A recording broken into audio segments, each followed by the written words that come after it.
Haleluya. Ya, kita akan mulai.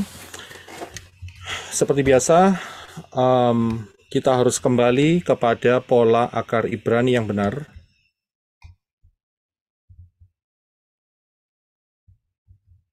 Untuk mendapatkan pengertian dengan sejelas-jelasnya mengenai kebenaran firman ini. Ya, jadi kita harus kembali kepada akar Ibrani yang benar. Dan seperti saudara ketahui bahwa pola akar Ibrani yang benar ini kaya raya, dan di luar pola akar Ibrani yang benar itu miskin. Ya, kita akan tetap di dalam akar kebenaran pola Ibrani yang benar. 22 huruf Ibrani adalah salah satu yang harus kita pahami sehingga kita bisa mendapatkan kebenaran ini dengan luar biasa. Ya, karena Bapa Yahweh menggunakan bahasa Ibrani untuk berbicara di tengah-tengah kita, untuk menyampaikan isi hatinya. Selain daripada 22 huruf modern Ibrani ini, juga di dalamnya ada yang namanya Ancient Paleo Hebrew, ya, dengan bentuk piktograf. Dan ini juga merupakan 22 huruf Ibrani, ya, huruf Ibrani yang ada pada masa yang lalu, karena biasanya mereka saat itu menulis dengan cara bergambar, ya, karena itu kita sebut dengan nama piktograf. Dan jangan lupa bahwa di dalam kebenaran pola akar Ibrani itu ada angka gematria, ya. Setiap angka itu mempunyai makna yang luar biasa. Alef 1, Bet 2, Gimel 3, dan seterusnya. Sudah bisa lihat di depan ini. Kita akan jangan pernah lupa dengan prinsip nubuatan adalah pola, prophecy is a pattern. Ini adalah sangat penting sekali, saudara. Ya, dengan prinsip ini maka kita akan paham akan rencana Bapak Yahweh yang dahsyat luar biasa dalam bentuk cerita pada masa yang lampau dan aplikasinya pada hari ini. Dan jangan pernah lupa juga bahwa pola satuan waktu, ya, daripada Bapak Yahweh adalah angka 7, ya, Zion. Jadi pola angka 7 adalah pola satuan waktu yang telah ditetapkan oleh Bapak Yahweh. Nah, kita akan masuk. Nanti saudara bisa baca sendiri dari Kejadian 1 ayat 1 sampai Kejadian 2 ayat 4 mengenai hal ini, ya. Jadi saudara kalau ingin lebih paham, ingat bahwa kita belajar sebagai murid, sehingga ya kita bukan cuma pengikut biasa saja, tetapi kita harus belajar sebagai murid, hati yang mempunyai keinginan untuk mengenal akan kebenaran firman. Jadi kita harus belajar. Saudara harus baca Kejadian 1 ayat 1 sampai Kejadian 2 ayat yang keempat. Itu adalah homework atau PR saudara. Ya, kita akan masuk melihat kronologinya terlebih dahulu. Saya akan langsung jelaskan sehingga saudara akan paham. Ya, kronologinya, ya, yang pertama bahwa di dalam Kejadian 1 ayat 1 atau Bereshit 1 ayat 1, ya, itu pada awalnya Elohim menciptakan Shamayim dan bumi. Jadi pada permulaan sebelum ada sesuatu maka Bapa Yahweh, ya, Elohim menciptakan itu dengan kata bara, menciptakan Shamayim atau langit, ya, dan bumi. Nah, kata bara itu artinya menciptakan sesuatu yang dari tidak ada menjadi ada. Jadi sebelumnya tidak ada sama sekali dan kemudian benda itu ada. Dan kemudian kita harus paham bahwa Shamayim itu diciptakan terlebih dahulu sebelum bumi. Jadi ada kronologinya. Jangan kebalik ya. Bumi dulu kemudian Shamayim, tidak. Dari kata yang dari kalimat dalam Kejadian 1 ayat 1 dikatakan pada awalnya Elohim menciptakan yang pertama, tidak dikatakan bumi dulu tetapi Shamayim terlebih dahulu. Jadi Shamayim diciptakan terlebih dahulu, ya. Kita harus paham dalam hal ini Shamayim ada terlebih dahulu sebelum dunia fisik bumi ini ada, ya. Nah, kemudian karena Shamayim itu ada terlebih dahulu, maka ya kita bisa melihat di dalam Yesaya 48 ayat 13. Silakan Henok untuk bisa membantu buat kita dibacain dari kebenaran firman ini. Silakan. Juga tanganku telah meletakkan dasar bumi, dan tangan kananku telah membentangkan langit. Aku telah memanggilnya. Mereka berdiri bersama-sama. Ya, terima kasih. So, lihat bahwa saat Syamayim itu diciptakan, itu tidak diciptakan kosong begitu saja. Akan tetapi diciptakan pula oleh Bapak Yahweh, malaikat-malaikat, ya, dan juga kerub, dan juga serafim. Jadi makhluk-makhluk Syamayim itu diciptakan. Nah, ada perbedaan, tapi nanti kita nggak fokus di sana ya, antara makhluk-makhluk ciptaan Bapak Yahweh di Syamayim itu yang bentuknya serafim atau kerubim, cherub, ya, dengan malaikat. Kalau malaikat itu tidak punya sayap, saudara. Malaikat itu bentuknya kayak manusia, ya, itu malaikat. Kemudian kalau punya sayap itu bentuknya disebut sebagai cherub atau seraf, ya, karena lebih dari satu maka cherubim atau serafim. Jadi itu ada terlebih dahulu sebelum bumi ini diciptakan, ya. Karena itu para cherubim, ini kronologi yang berikutnya, dan para malaikat menyaksikan, ya, menyaksikan ketika bumi ini dibentuk oleh Elohim. Jadi saat Elohim membentuk bumi ini, maka cherubim dan malaikat-malaikat dan serafim, makhluk-makhluk Syamayim saat itu mereka memperhatikan dan menyaksikan karya Elohim di dalam penciptaan bumi, yaitu dunia alam fisik ini. Itu kita bisa lihat di dalam Ayub 38 ayat 4-7. Silakan Eno. Di manakah engkau, yaitu Ayub, ketika aku meletakkan dasar bumi? Nyatakanlah jika engkau mengetahui tentang pengertian. Sebab tahukah engkau siapakah yang menetapkan ukuran, atau siapa yang membentangkan sebuah garis di atasnya? Di atas apakah fondasi dipasang? Atau siapakah yang meletakkan batu penjurunya ketika bintang fajar bernyanyi bersama-sama dan semua anak Elohim bersorak-sorai dengan sukacita? Ya, terima kasih. Saudara bisa lihat dari ayat ini, Bapak Yahweh menantang Ayub saat itu, Iot, ya, menantang saat itu karena Iot merasa benar sendiri dan kemudian ditantang dengan satu kalimat saat dasar bumi ini diletakkan. Itu diungkapkan dalam ayat ini bahwa bintang fajar bernyanyi bersama-sama dan semua anak Elohim. Siapa lagi anak Elohim? Tidak lain adalah para makhluk-makhluk Syamayim itu bersorak-sorai dengan sukacita. Mereka sukacita sekali pada saat Elohim membentuk bumi ini, ya. Jadi mereka sudah ada terlebih dahulu. Ini bukti ayatnya, ya. Dan itu luar biasa sekali. Ya, kemudian saya mau tanya sama saudara, ya. Saya dapat sedikit pertanyaan. Ujian terberat itu apa? Ya, ujian terberat adalah titik. Saudara mau menjawab, silakan buka mic, silakan. Nanti setelah itu ditutup lagi. Siapa yang mau menjawab pertanyaan di screen ini? Ujian terberat adalah menyangkal diri sendiri. Menyangkal diri sendiri. Oke, terus ada lagi yang mau mencoba menjawab?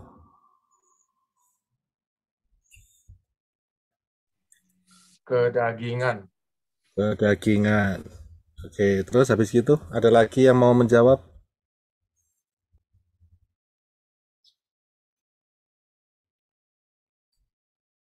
Nggak ada? Oke, baik. Saudara tutup semua mic mic-nya ya, mute semua. Coba saudara bandingkan dengan jawaban yang saya sediakan. Ujian terberat adalah ini dia. Saat tidak ada konsekuensi atas pelanggaran, apakah tetap setia dan tidak memberontak kepada Yahweh? Itu ujian terberat. Saat tidak ada konsekuensi atas pelanggaran, ya, dan para malaikat, para kerub, dan juga para serafim, ya, diuji kesetiaannya. Apakah tetap setia kepada Bapak Yahweh atau memberontak kepada Bapak Yahweh? Dengan tidak ada konsekuensi atas pelanggaran. Bukan tidak ada ya, saat itu mereka tidak melihat. Kita akan lihat kronologi berikutnya. Bahwa setelah bumi diciptakan oleh Elohim saat itu, ternyata sebelum ya manusia dibentuk saat itu, ternyata ada satu peristiwa, yaitu pemberontakan para kerub dan para malaikat. Itu terjadi. Ya, padahal mereka sudah melihat bahwa bumi ini diciptakan tadi di dalam Iyyot, dikatakan bahwa mereka bersorak-sorai pada saat Elohim membangun atau membentuk dasar-dasar fondasi bumi ini.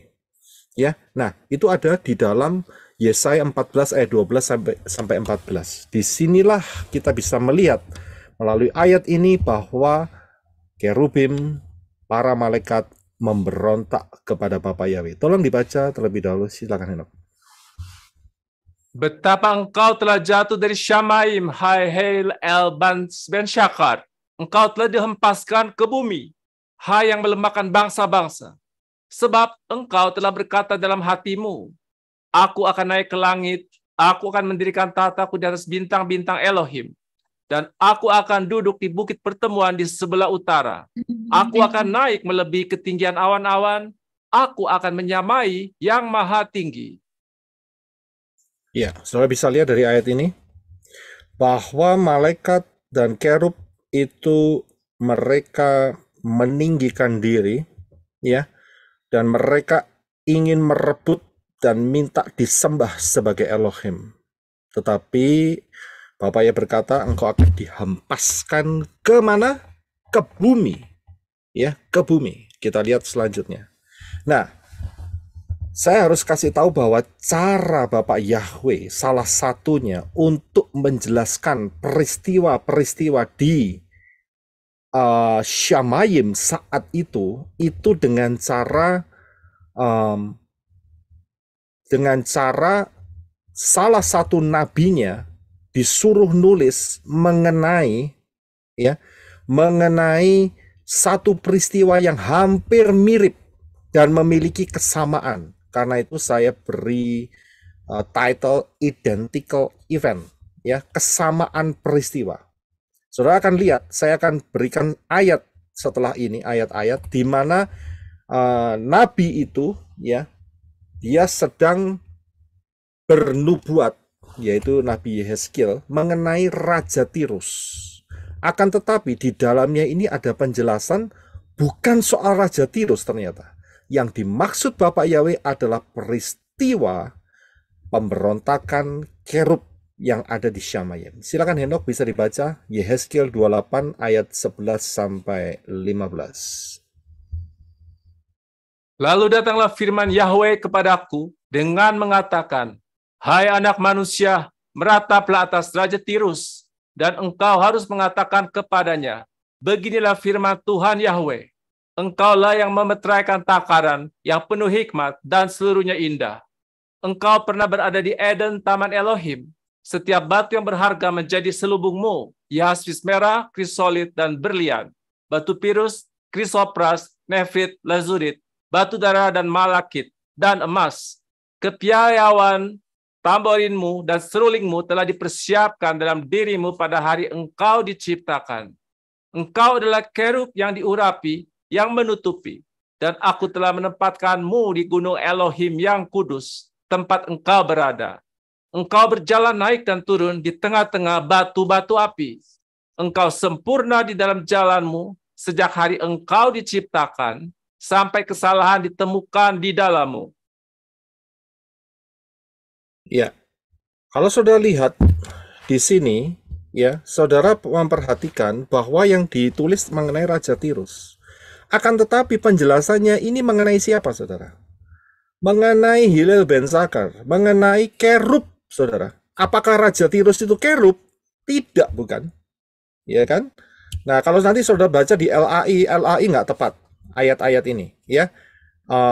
Dikatakan bahwa engkau diletakkan di tempat kerub yang berjaga. Tetapi sebetulnya dikatakan di sini, itu ayat 14 ya, bahwa Hillel ben Zakar ini adalah dalam bentuk kerub yang memberontak. Jadi bentuknya bukan malaikat, tetapi kerub, ayat 14. Engkau adalah kerub yang diurapi. Ya, ini kalau saudara bandingkan dengan LAI, akan ada kesalahan LAI. Ya, jadi saudara bandingkan sendiri saja. Nah, kemudian kita akan coba lihat ayat selanjutnya. Ya, ayat selanjutnya di dalam 16 sampai 19. Silakan Henok untuk membacanya. Thank you.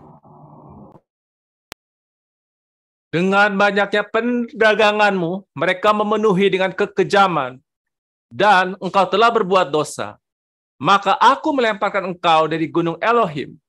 Aku akan menghancurkanmu, hai kerub yang menutupi, dari tengah-tengah batu-batu api. Engkau menjadi tinggi hati karena keindahanmu, dan engkau merusak hikmatmu karena kemegahanmu. Aku telah melemparkan engkau ke bumi, dan aku akan menaruh engkau di hadapan raja-raja, sehingga mereka dapat melihat engkau. Dengan banyaknya kesalahanmu, dan dengan kecurangan perdaganganmu, engkau telah mencemarkan tempat-tempat kudusmu. Jadi aku menyalakan api dari tengah-tengahmu. Itu akan menelanmu, dan aku akan menjadikan engkau abu di atas bumi, di hadapan semua yang melihat engkau. Semua yang mengenal engkau di antara bangsa-bangsa akan tertegun terhadapmu.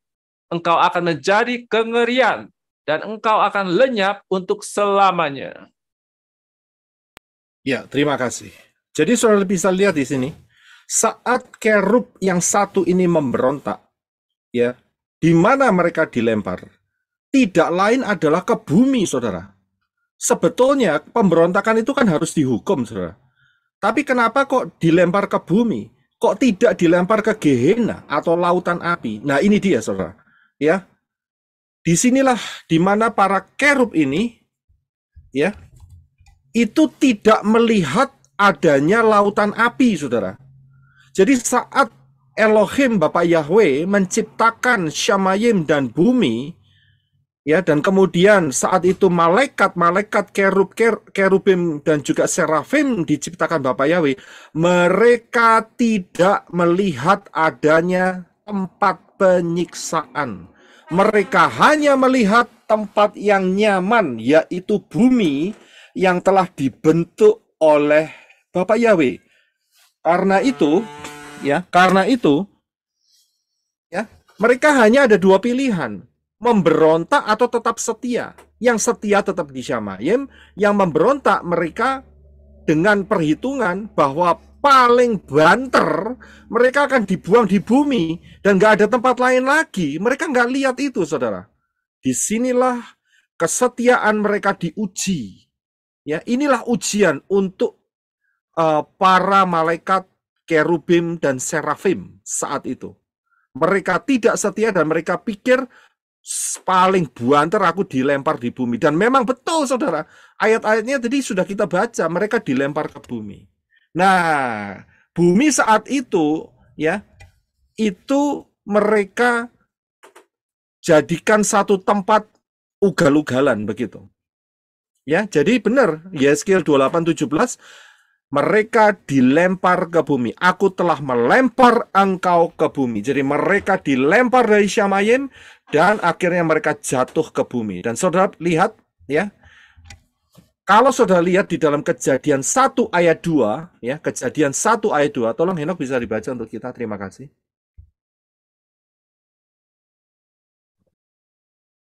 Dan bumi menjadi tak berbentuk dan hampa atau kosong, dan kegelapan ada di atas permukaan samudra raya, dan roh Elohim ada mengeram di atas permukaan air. Ya, terima kasih. Kalau saudara lihat ayat ini dan saudara bandingkan dengan Yesaya 45 ayat 18, itu ada bertolak belakang. Ya, bertolak belakang. Jadi, kalau kita lihat dulu ya, ayat di dalam Yesaya 45 ayat 18, nanti kita lihat mengapa bertolak belakang. Silakan Henok untuk bisa baca. Terima kasih. Sebab beginilah Yahweh pencipta langit berfirman, Dialah Elohim yang membentuk bumi dan yang membuatnya. Dia mengokohkannya, tidak menciptakannya kosong. Dia membentuknya untuk dihuni. Akulah Yahweh dan tidak ada yang lain. Ya, terima kasih. Sudah bisa lihat dari ayat Yesaya 45:18 ini bahwa saat penciptaan bumi, di mana para malaikat kerubim, cherubim, dan serafim bersukacita, bersorak-sorak, itu bumi tidak diciptakan kosong, tetapi siap untuk dihuni. Ya, tetapi sebelum ada penghuninya, terjadi satu peristiwa pemberontakan. Ya, dan para malaikat yang memberontak, kerubim, serafim yang memberontak, tidak melihat adanya tempat lain. Jadi mereka berpikir kalau aku tidak bisa menguasai Shamayim, paling banter aku dibuang di bumi. Dan bumi bentuknya indah. Dan memang betul perkiraan mereka dibuang ke bumi. Mereka tidak pernah bisa melihat saat itu adanya yang namanya lautan api. Nah, mereka tidak melihat ada penyiksaan kekal atas pelanggaran mereka. Karena itu mereka ambil langkah ini dan mereka turun ke bumi, dibuang ke bumi maksud saya. Saya bisa lihat di sana. Dan saat di bumi, sampai di bumi mereka ya dari Kejadian 1 ayat 2 tertulis bahwa bumi yang sudah rapi itu menjadi hampa, menjadi kosong dan tidak berbentuk, alias campur aduk, saudara. Ya, campur aduk, kacau balau. Ya, di daerah Jawa Timur itu ada peristiwa beberapa tahun yang lalu, ya, sehingga terjadi luapan lumpur, ya, yang sampai rumah-rumah tergenang. Jadi kacau, jadi tak berbentuk, jadi kosong, tidak bisa dihuni.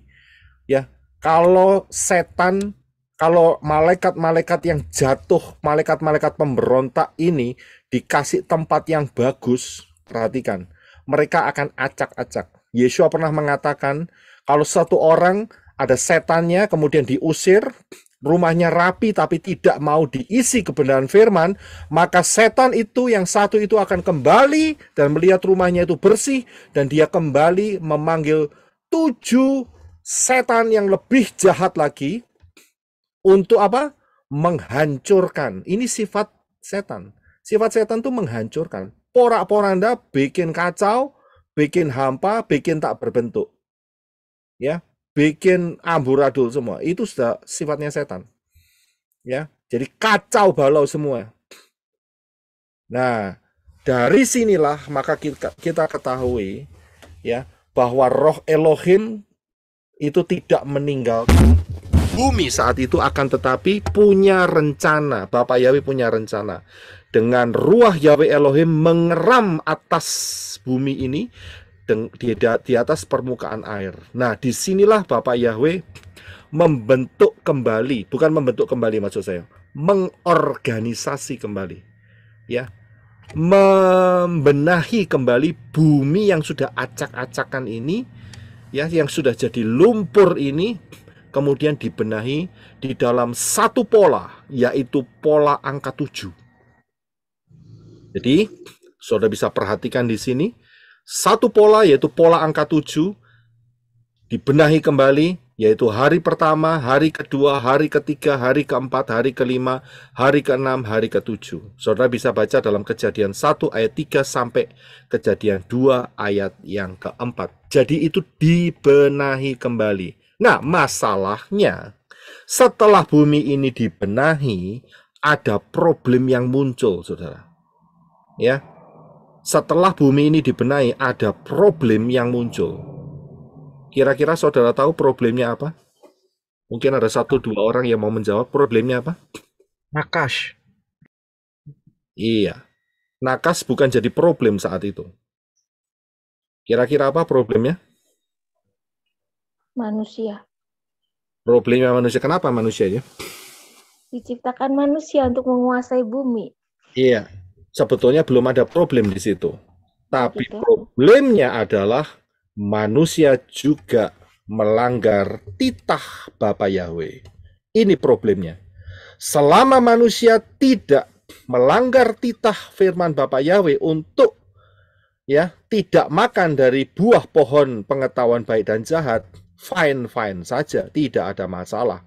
Tetapi saat dia makan buah dari pohon pengetahuan baik dan jahat, disitulah problem terjadi. Ya, dan dengan makannya manusia ya memakan buah ini karena dikompori sama nakas, maka problemnya adalah manusia dan istrinya dikeluarin dari Taman Eden saat itu. Inilah problem. Ya, Inilah problem. Kenapa mereka harus dikeluarkan? Karena Bapak Yahweh melihat bahwa kalau mereka tidak dikeluarin, mereka akan mengambil buah dari pohon kehidupan. Kalau sampai itu terjadi, maka keselamatan manusia, saudara dan saya, tidak akan pernah terrealisasi. Alias seluruh manusia sudah dipastikan masuk di satu tempat yang namanya lautan api. Ya, untungnya kasih Bapak Yahweh mengirim para kerubnya untuk mengusir, mengeluarkan manusia Adam dan Hawa, ya, sehingga rencana keselamatan dibangun kembali oleh Bapak Yahweh. Dengan cara apa? Dengan cara pola angka 7, angka Zayin. Dan di dalam pola angka 7 ini ada yang namanya Syabat, Shemitah, dan Millennial Syabat. Syabat adalah mingguan, 7 hari, hari yang ke-7.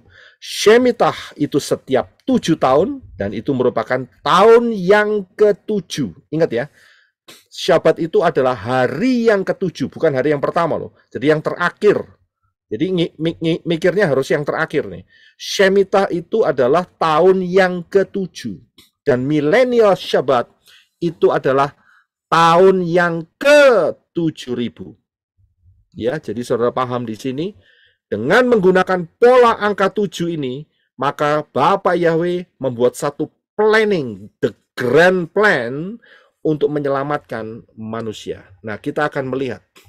Kalau saudara lihat, dengan pola yang sama, maka Bapak Yahweh yang telah membenahi kembali bumi yang acak-acakan ini selama 7 hari, itu juga dipakai sebagai patokan ya untuk penyelamatan dengan masa 1 hari sama dengan 1000 tahun. Jadi total 7.000 tahun. 2 Kefa 3 ayat 8. Silakan Henok. Saudara-saudaraku yang terkasih, biarlah satu hal ini tidak kamu lupakan, bahwa di hadapan Elohim, 1 hari sama seperti 1000 tahun, dan 1000 tahun sama seperti 1 hari. Ya, terima kasih. Saudara bisa lihat dari gambarnya sebelah kiri, hari pertama, hari kedua, hari ketiga, hari keempat, sampai hari ke-7, itu persis seperti dengan 6.000 plus 1.000 tahun, yaitu total 7.000 tahun, 1.000 tahun pertama, 1.000 tahun kedua, 1.000 tahun ketiga, 1.000 tahun keempat, 1.000 tahun kelima, 1.000 tahun keenam, dan 1.000 tahun yang ke-7. Identical. Di sinilah sebetulnya ini adalah estakologi yang paling lama, yang paling kuno pengertian ini. Ya, ini adalah fondasi yang sudah dipercayai sejak dahulu kala.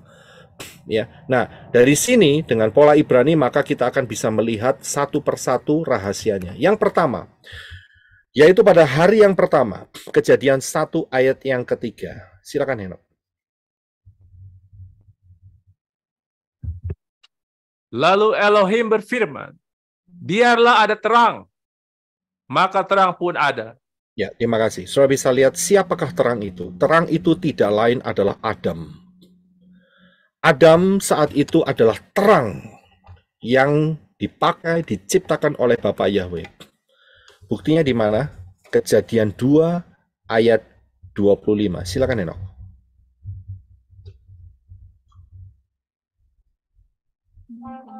Dan mereka keduanya itu telanjang, manusia dan istrinya, dan mereka tidak merasa malu. Ya, terima kasih.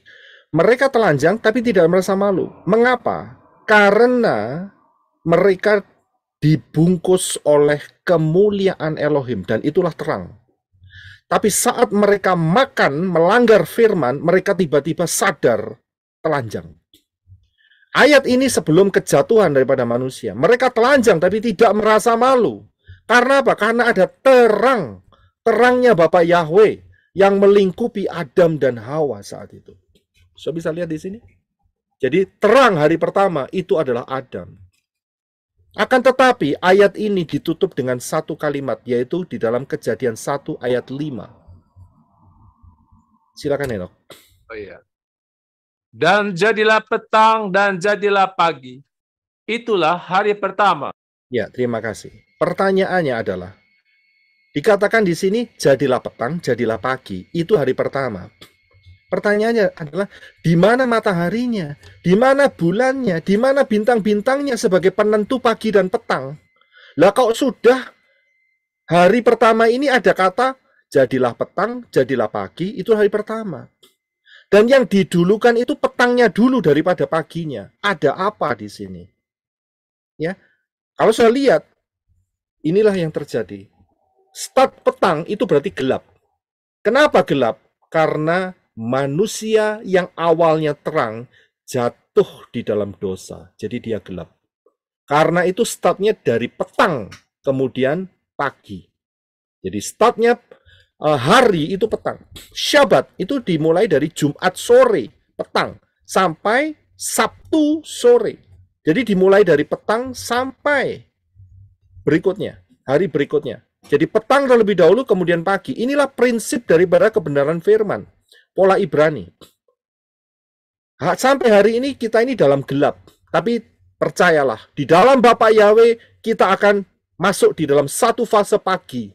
Yaitu di dalam kerajaan 1000 tahun, dan itu akan diteruskan di dalam Yerusalem yang baru dan bumi yang baru. Itulah pagi buat kita. Jadi manusia sekarang ada di dalam posisi petang. Gelap, saudara. Nah, sistem ini ditiru oleh setan dengan dipelintir. Karena itu, setan menggunakan waktu 12 malam, 11.59 malam, menjadi jam 12.00, 00.00, itu merupakan pergantian hari. Yang artinya dari malam menuju malam.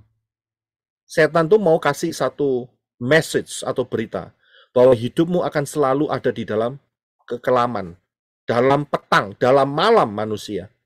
Ya, tapi janji Bapak Yahweh tidak demikian. Janji Bapak Yahweh, sekarang kamu memang akan masuk di dalam petang dan memang ada di dalam gelap. Tapi satu kali nanti kalau kamu percaya kepadaku, kamu akan masuk di dalam pagi, dalam terang. Saudara bisa lihat, tidak kayak setan. Setan nipu, kamu hidupnya sudah gelap dan terus menjadi gelap. Itu tipu daya setan. Karena itu jangan pernah dengarkan suara setan. Ya, dengarkan suara Bapak Yahweh. Lihat janjinya, ada Yerusalem yang baru, ada bumi yang baru. Tapi sebelum itu terjadi, ada kerajaan 1000 tahun, itulah pagi. Ada rapture, itulah pagi. Bagi yang percaya. Ya.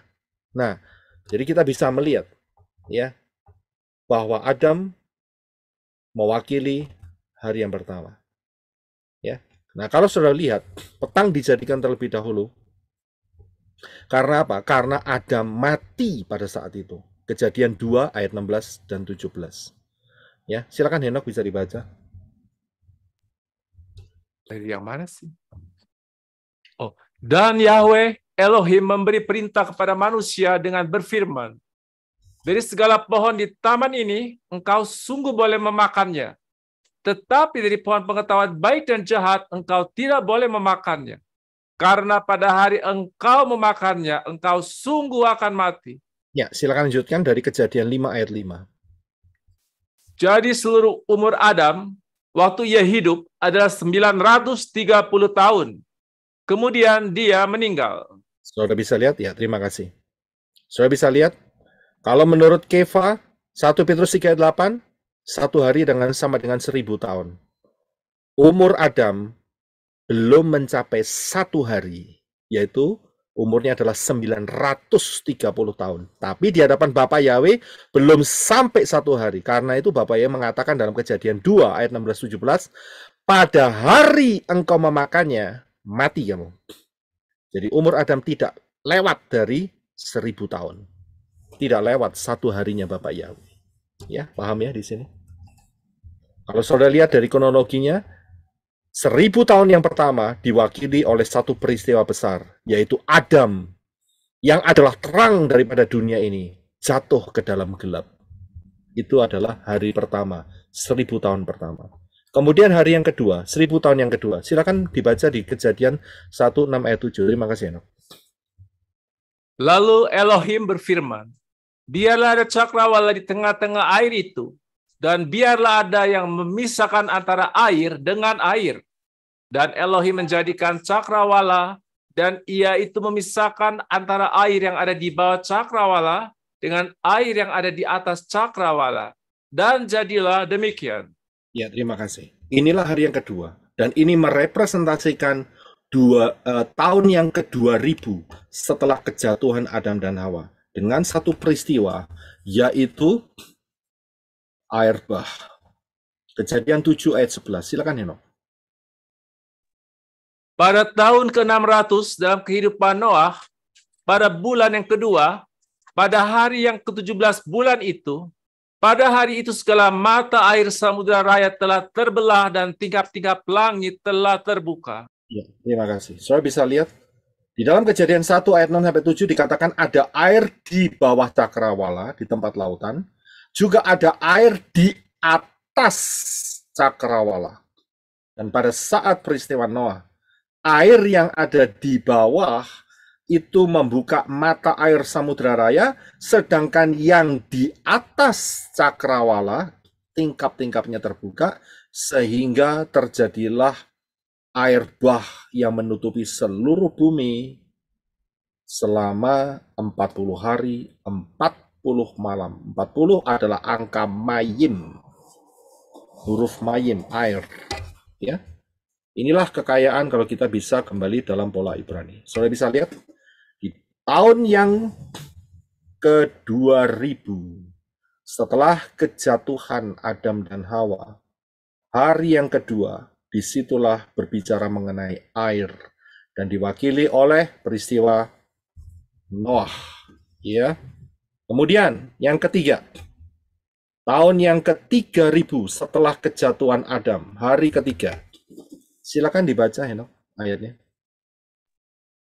Lalu Elohim berfirman, biarlah daratan menumbuhkan rerumputan, tumbuhan yang mengandung benih, pohon buah yang menghasilkan buah menurut jenisnya, yang di dalamnya ada benihnya, di atas bumi. Dan jadilah demikian. Dan daratan itu mengeluarkan rerumputan, tumbuhan yang mengandung benih menurut jenisnya, dan pohon yang menghasilkan buah menurut jenisnya yang di dalamnya ada benihnya. Dan Elohim melihat bahwa itu baik.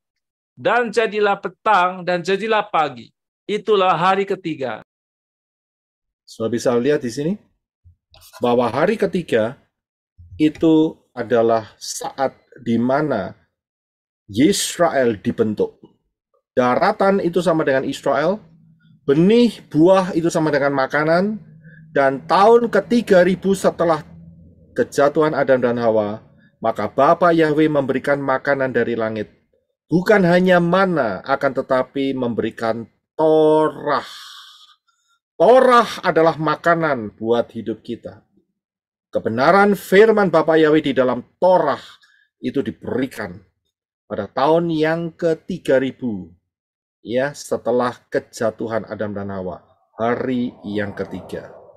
Ya, jadi firman itu diberikan, Torah pengajaran itu diberikan. Jadi sudah bisa lihat tahun yang ke-3000, hari yang ketiga di hadapan Bapa Yahweh, 1 hari sama dengan 1000 tahun, 1000 tahun sama dengan 1 hari, maka disitulah Bani Israel, bangsa Yisrael dibentuk dan dilipat gandakan oleh Bapa Yahweh menjadi satu bangsa yang luar biasa, dan Torah diberikan pada saat itu. Berikutnya kita akan masuk pada hari yang keempat, ya, 4000 tahun setelah kejatuhan Adam dan Hawa. Silakan dibaca, Henok. Terima kasih. Dan Elohim menjadikan 2 benda penerang. Benda penerang yang lebih besar untuk menguasai siang, dan benda penerang yang kecil serta bintang-bintang untuk menguasai malam. Dan jadilah petang dan jadilah pagi. Itulah hari keempat. Ya, terima kasih. Sudah bisa lihat di hari yang keempat, setelah bangsa Israel establish, setelah bangsa Israel betul-betul menjadi satu bangsa yang kuat masuk di tanah Kanaan, maka pada tahun yang ke-4000 ada 2 peristiwa, di mana yang pertama adalah Daud hidup saat itu. Dan Daud itu adalah identik dengan bulan, sedangkan Yeshua itu identik dengan matahari. Ingat, saya tidak ngomong bahwa Yeshua adalah dewa matahari. Tidak. Tetapi di dalam hari yang keempat, pengaturan Bapa Yahweh atas bumi yang porak-poranda, kacau balau, diacak-acak sama setan, diciptakanlah matahari. Dan ini merupakan representasi fisik terang itu. Ya. Jadi Yeshua identik dengan matahari. Yeshua bukan dewa matahari. Perhatikan baik-baik, jangan dipotong ya.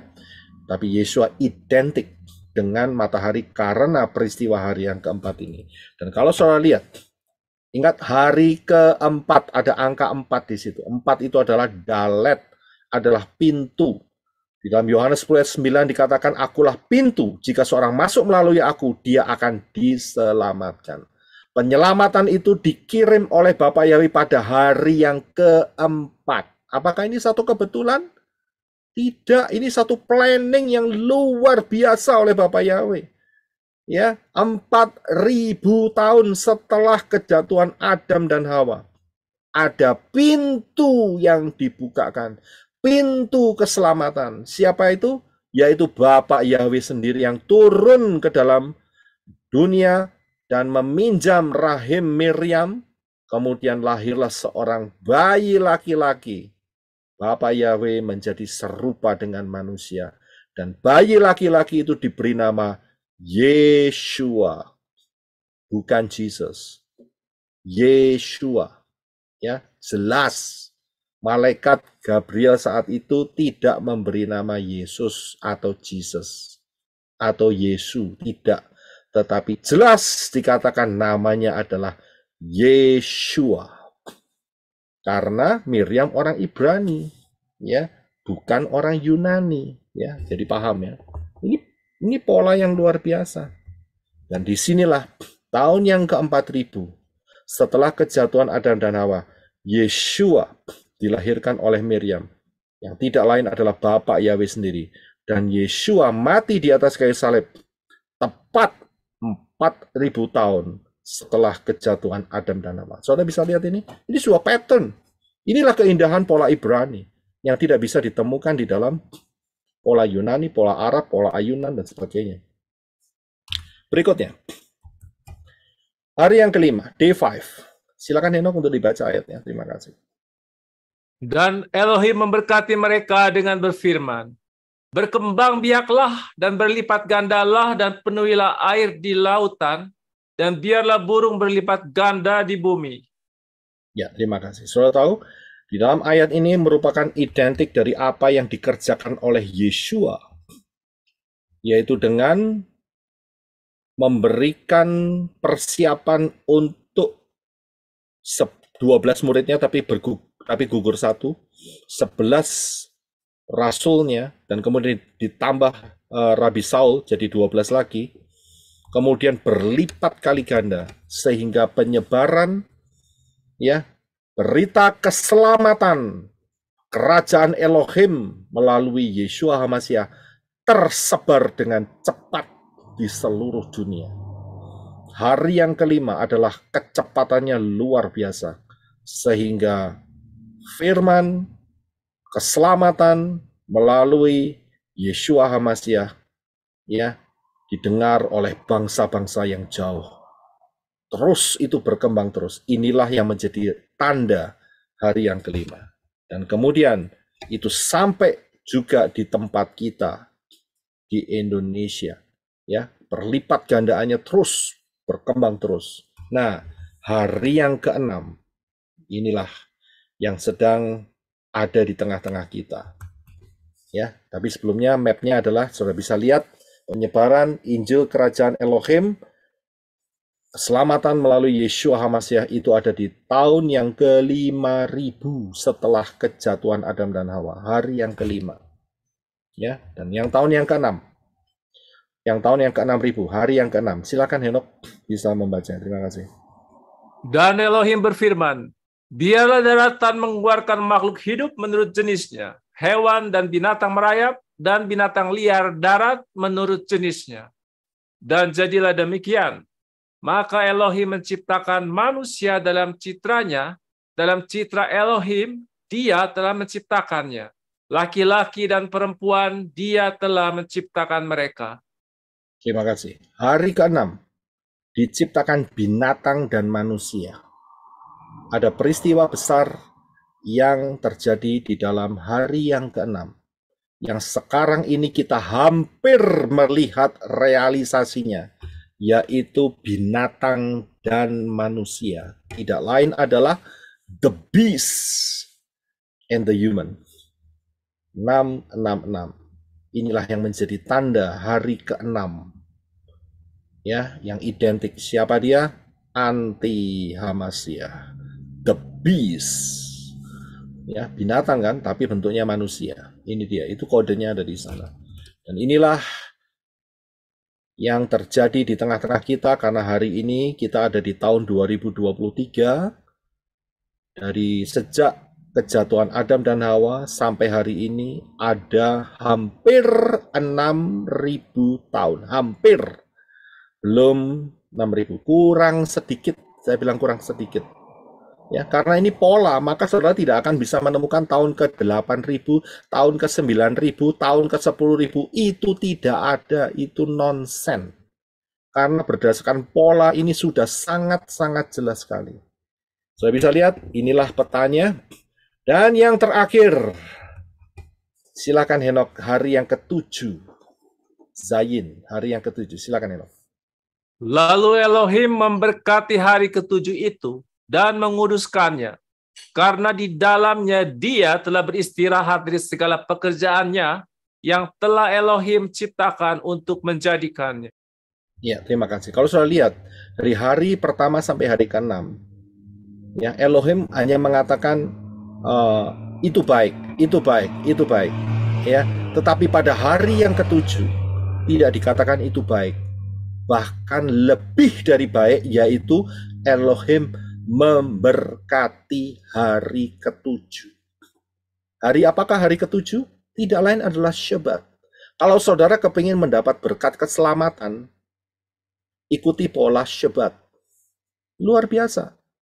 Syabat tidak pernah diganti-ganti. Syabat itu tidak pernah jadi Senin, atau Selasa, atau Rabu. Ya, saya masih ingat dulu waktu masih di Yunani, masih diajarin dengan pola Yunani, dikatakan Syabat itu perhentian. Jadi setiap kali kamu berhenti, itulah Syabat. Walaupun kamu berhentinya hari Senin, Selasa, Rabu, Kamis, itu adalah Syabat. Ngawur, keliru, salah besar, salah konsep, tersesat. Syabat tidak pernah berubah. Hari ke-7, jelas di sana, jelas adalah hari Sabtu. Mulainya Jumat sore sampai Sabtu sore, jadilah petang, jadilah pagi. Dan uniknya, di hari ke-7 ini tidak ada tertulis seperti hari pertama sampai hari ke-6. Jadilah petang, jadilah pagi, itulah hari pertama. Jadilah petang, jadilah pagi, itu hari kedua. Jadilah petang, jadilah pagi, itu hari yang ketiga. Tapi hari ke-7 tidak pernah ditulis. Jadilah petang, jadilah pagi, itu hari ke-7. Nggak ada, saudara. Kenapa? Karena ini akan menggenapi Zakaria 14 ayat 7. Silakan, Enoch. Lalu Elohim memberkati hari ke-7 itu dan menguduskannya, karena di dalamnya dia telah beristirahat dari segala pekerjaannya yang telah Elohim ciptakan untuk menjadikannya. Ya. Dan akan ada dan akan ada satu hari itu diketahui oleh Yahweh, bukan siang, bukan pula malam, tetapi akan ada terang pada waktu senja. Luar biasa. Terima kasih. Luar biasa kan? Tidak ada kata jadilah petang, jadilah pagi hari ke-7. Nggak akan pernah ada. Karena apa? Karena hari ke-7 ini adalah representasi penggenapan, ya, pola daripada prophecy. Prophecy is a pattern. Prophecy adalah, nubuat adalah pola mengenai kerajaan Israel 1000 tahun. Ini bukan kerajaan gereja loh ya, 1000 tahun. Salah itu konsep Yunani. Yang mau ngomong bahwa kerajaan 1000 tahun adalah kerajaan gereja. Ngawur. Tidak pernah tertulis itu. Kerajaan 1000 tahun adalah kerajaan Israel. Dasar fondasinya adalah Torah. Dan jelas sekali. Kerajaan 1000 tahun bukan kerajaan Goyim, bukan. Tapi kerajaan Israel dengan fondasi Torah. Dan dikatakan pada hari itu, ada terang pada waktu senja. Luar biasa. Inilah penggenapannya. Dan hari ini saudara lihat, kita hampir memasukin hari yang ke-7. Hampir. Tidak lama lagi. Tidak lama lagi. Bertahanlah. Terus maju di dalam imanmu. Tidak lama lagi. Dan pola ini sama saat kedatangan Yeshua HaMasiah yang pertama dengan pola kedatangan Yeshua HaMasiah yang kedua. Kedatangan Yeshua HaMasiah yang pertama mati hari Rabu, bangkit hari Syabat. Masih banyak yang ngeyel Yeshua bangkit Minggu. Ngawur saya bilang. Hitung dong. Kan dikatakan bahwa Yeshua menggenapi pola Yunus. 3 hari 3 malam sama dengan 72 jam. Ya kan 3 hari 3 malam kan totalnya 72 jam. Masa 84 jam? Ya, coba dihitung matematikanya. Nah kalau matinya Rabu sore jam 3, ya karena ditulis gelap selama 3 jam, dan setelah itu Yeshua menyerahkan nyawanya, itu sekitar jam 3 sampai jam 3.30. Hari Rabu, setelah 72 jam, masa bangkitnya Minggu? Kan nggak mungkin dong. Bagaimana? Itu kan bisa jadi olok-olokan. Katanya 3 hari 3 malam. Tapi kok kenyataannya bangkit Minggu? Kan nggak mungkin, saudara. Hitung-hitungannya gimana? Ya hitung-hitungannya benar, mati Rabu jam 3 sore atau jam 3.30, bangkitnya Syabat 3.30 sore. Nah perempuan-perempuan itu yang pergi ke kubur, mereka baru tahu hari Minggu karena apa? Karena Syabat mereka tidak boleh keluar rumah. Alasannya gampang, saudara. Mereka baru tahu kuburnya sudah terbuka. Tapi kan nggak pernah tertulis Yeshua bangkit hari Minggu. Tapi masih itu banyak yang ngeyel itu. Saya kasih tahu, ini adalah pola yang tidak terbantahkan. Yeshua mati Rabu, ya, itu sama dengan kedatangannya hari keempat. Dan kemudian memerintah sebagai raja dalam kerajaan 1000 tahun. Itulah hari yang ke-7, Sabat. Polanya sama, saudara. Yeshua datang hari keempat, day 4, 4000 tahun kan. Tadi kan sudah kita bahas hari yang keempat. Dan kemudian hari yang ke-7, Yeshua akan memerintah sebagai raja dalam kerajaan 1000 tahun. Nah kalau begitu, kalau mereka percaya akan yang namanya Yeshua bangkit hari Minggu, berarti kan kerajaan 1000 tahunnya hari yang ke-8. Mana ada hari ke-8? Kan nggak ada, saudara. Saudara bisa paham di sini? Ya. Jadi nggak ada hari ke-8 Yeshua memerintah sebagai raja dalam kerajaan 1000 tahun itu nggak ada. Hari ke-8 itu nanti jadwalnya adalah kerajaan, bukan kerajaan, tetapi Shamayim yang baru, yaitu Yerusalem yang baru. Kerajaan Elohim dalam bentuk Yerusalem yang baru dan bumi yang baru. Itu bukan kerajaan 1000 tahun. Bukan. Ya, itu setelah selesainya kerajaan 1000 tahun. Jadi paham dalam hal ini ya. Jadi tidak terbantahkan ini, tidak terbantahkan. Ya, jadi saya harap semua bisa jadi dewasa dalam hal ini. Ya, nggak bingung dalam ini. Ini pola, saudara. Kalau pola sudah pasti. Ya, nah saya akan memberikan pengertian ini, saudara. Ya, pengertian yang satu ini, yaitu bahwa satu putaran Shemitah itu totalnya 7 tahun, ya. Dan tahun Shemitah adalah tahun yang ke-7, ya. Ingat ya, satu putaran Shemitah itu 7 tahun, dan tahun Shemitah adalah tahun yang terakhir, kayak Sabat, saudara.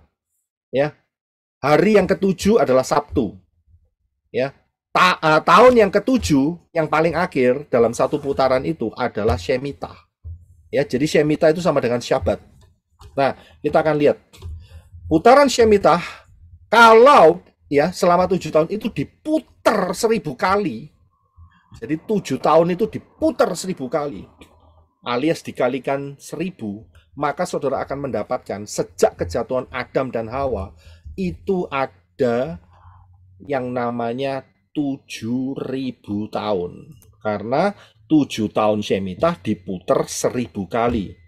2000 ditambah 2000, 4000, ditambah 2000, 6000, ditambah 1000, jadi totalnya berapa?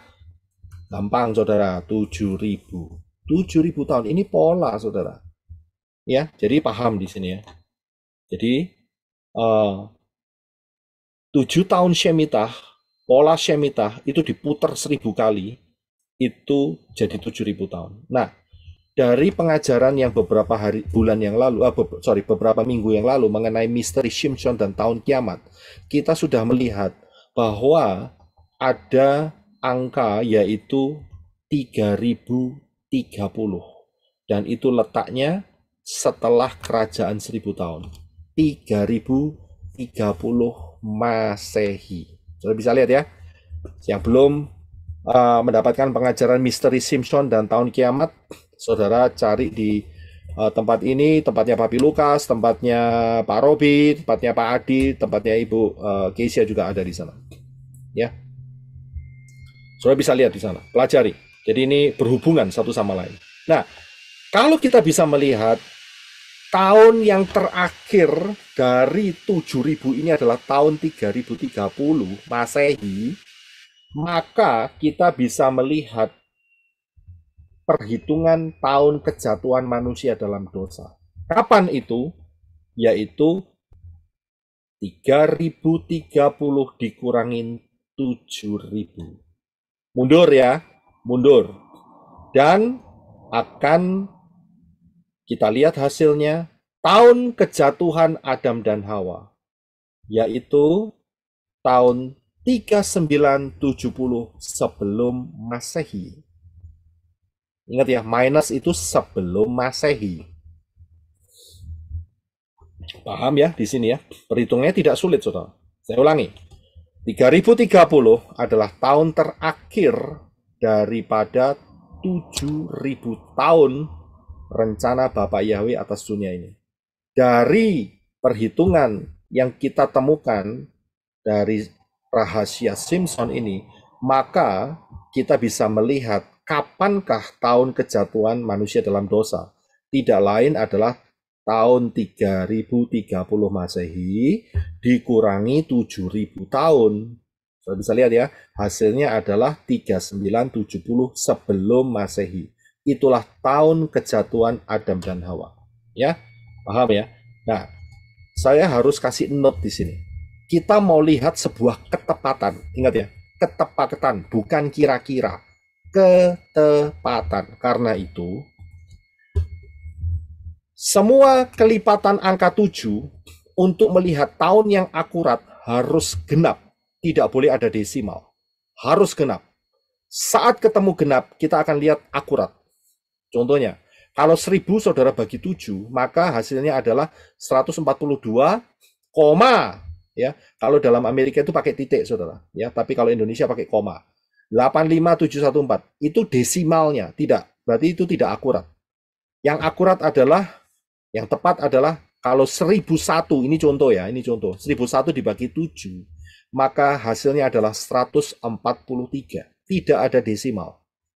Ya, ini tepat, ini akurat. Nah, kita bisa melihat dengan pola kelipatan angka 7 Shemitah ini, kita lihat ya, startnya adalah, ingat ya, startnya sebelah kiri ya, kejatuhan Adam dan Hawa. Kejatuhan Adam dan Hawa adalah tahun 3970 sebelum Masehi. Dan kalau ini diputar dengan pola angka 7, diputar selama 571 kali. Jadi pola Shemitah ini ya, startnya dari 3970 sebelum Masehi, itu startnya ya. Di pola Shemitah 7 tahun ini diputar 571 kali. Dan ingat ya, perhitungannya sejak tahun kejatuhan Adam dan Hawa. Maka ya, Itu perhitungannya adalah 7 dikali 571 adalah 3.997 tahun. Ya. Jadi 7 Shemitah, kemudian diputer ya selama 571 kali, itu akan keluar angka 3997. Ini pola Shemitah ya. Jadi dimulai dari 3970 sebelum Masehi ditambah 3997, hasil dari perkalian 7 dikali 571, maka keluar angka 27. Disinilah tahun Shemitah, di mana Yeshua HaMashiach mulai ministry. Yeshua HaMashiach memulai ministrinya setelah selesai tahun Shemitah. Ingat ya, setelah selesai tahun Shemitah 27 Masehi. 3 tahun setengah kemudian Yeshua mati, dan Yeshua mati di tahun 31 Masehi. Ya. Jadi inilah perhitungannya. Nah, sekarang dengan pola yang sama dan titik yang sama, yaitu titik kejatuhan Adam dan Hawa yang sama. Kalau pola Shemitah 7 tahun itu diputer 857 kali dan dihitung sejak kejatuhan Adam dan Hawa, maka kita akan dapatkan angka, ini angkanya seliru. Ya. Sebetulnya angkanya adalah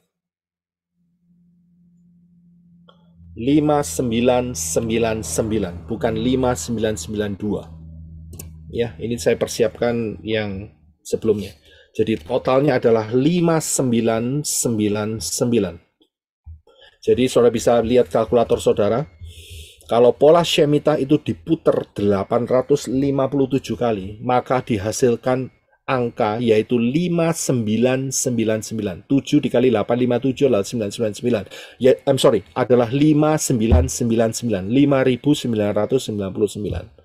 Dan ini kalau dihitung sejak kejatuhan Adam dan Hawa, maka perhitungannya adalah minus, karena sebelum Masehi ya, 3970 ditambah 5999, itu jatuhnya dengan satu angka yaitu tahun 2029. Ada apa tahun 2029? Ya, disinilah Yeshua HaMashiach turun dari Shamayim beserta para mempelainya yang telah rapture untuk masuk di dalam peperangan Armageddon, yaitu tahun 2029. Sudah bisa lihat perhitungan pola Shemitah. Ya, tahun 2029 tepatnya saya perbesar, yaitu 1 Tisri 5790, September tanggal 10, saat Rosh Hashanah tahun 2029. Itulah titik di mana Yeshua HaMashiach datang beserta kita semua yang telah terangkat. Itulah second coming, dan itulah perang Armageddon. Perhitungannya jelas. Ya, sangat jelas. Polanya sangat jelas. Berdasarkan pola Shemitah, kemudian berdasarkan rahasia Simpson, jelas sekali. Ya. Dan firman mengatakan kalau waktunya tidak diperpendek, maka orang-orang tidak akan selamat. Tapi karena saudara dan saya orang-orang pilihan, maka waktunya akan diperpendek, dipersingkat. Sehingga kalau saudara kepingin tahu waktunya kapan dipersingkat, pelajari rahasia 1290 hari dan 1335 hari. Daniel 12 ayat 11 sampai 12. Dan kita temukan di dalam juga pengajaran High Alert 2026. Saudara harus belajar ini. Saudara harus memperhatikan hal ini. Jangan remehkan. Saudara akan ketemu bahwa akan ada percepatan, rapture akan terjadi awal Januari 2026 atau akhir daripada tahun 2025. So, bisa lihat di sini, rapture akan segera terjadi. Banyak orang saya masih mendengar, mereka masih berharap rapture terjadinya saat Rosh Hashanah tahun ini. Saya bilang, kalau terjadi ya lebih cepat lebih baik. Tapi kalau melihat pola ini sulit. Ya, karena saya masih ingat tahun lalu ada orang-orang yang berharap kita masuk di dalam satu putaran Shemitah, rapture akan terjadi. Rosh Hashanah tahun lalu. Saya bilang nggak akan terjadi kalau lihat pola ini. Kenapa? Saya harus kasih tahu bahwa rapture tidak diwakili oleh hari raya peniupan nafiri. Nanti saya akan berikan pengajarannya dalam minggu-minggu yang akan datang. Rapture tidak diwakili oleh Rosh Hashanah. Jelas itu.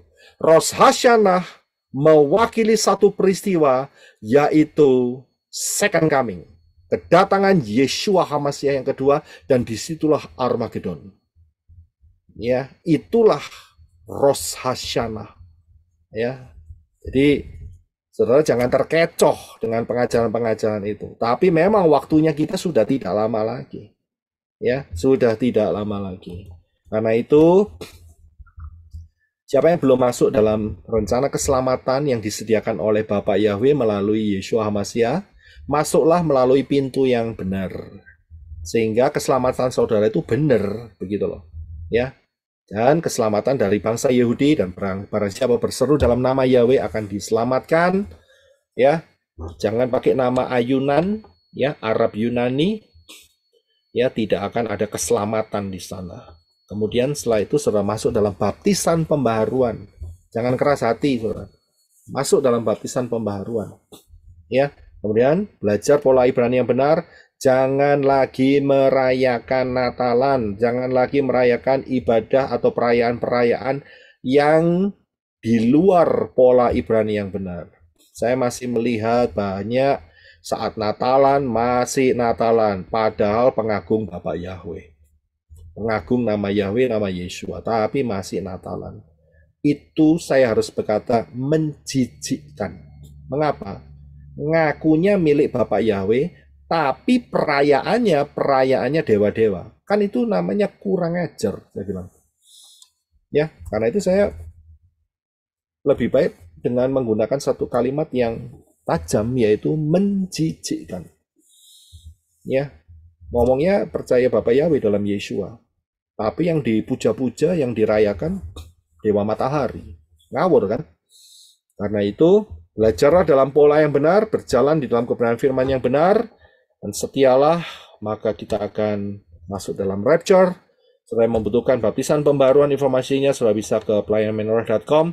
Sudah bisa dapatkan di sana. Maranatha, Bapak Yahweh memberkati kita semua. Shalom.